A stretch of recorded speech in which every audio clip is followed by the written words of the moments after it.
TDP Janasena ఉమ్మడి తొలి జాబితాపై సెటర్లు వేశారు మంత్రి పెద్దిరెడ్డి రామచంద్రారెడ్డి. ప్రతిపక్షాల జాబితా చూస్తే వైఎస్ఆర్ కాంగ్రెస్ పార్టీకి 151 కంటే ఎక్కువ సీట్లు వస్తాయని అర్థమవుతోందన్నారు. అభ్యర్థులు దొరక్క కష్టపడి టీడీపీ జాబితా విడుదల చేసినట్టుగా కనిపిస్తుందంటూ సెటర్లు వేశారు. చిత్తూరు జిల్లాలో కుప్పంతో సహా అన్ని సీట్లు గెలుస్తామని తెలిపారు.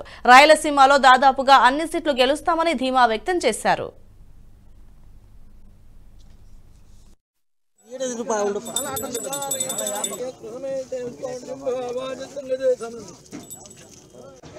నియోజకవర్గ ఇంటి వాళ్ళందరూ కూడా దగ్గర కావాల్సిందిగా కోరుతున్నాం. స్వామీజీ గారిని కూడా జ్యోతి ప్రజ్వలన కార్యక్రమంలో పాల్గొనవలసిన తనయుడు భూపేష్ గారిని రావాల్సిందిగా కోరుతున్నాము.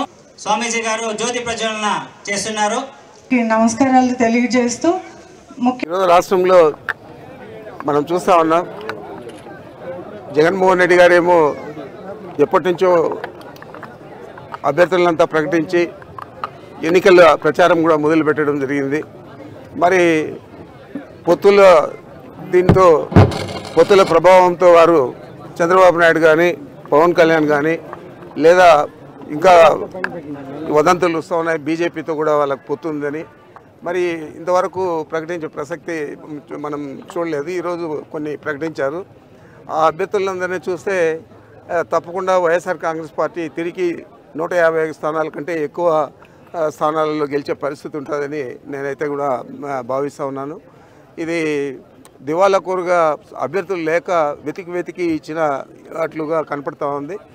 తప్పనిసరిగా మన జిల్లాలో అయితే అన్ని స్థానాలు కూడా గెలుస్తామని భావన ఈరోజు నాకు ఏర్పడింది. రాయలసీమలో మొత్తం మీద 1-2 స్థానాలు తప్ప అన్నీ కూడా గెలుస్తాం, ఈ కుప్పంతో సహా అని చెప్పి.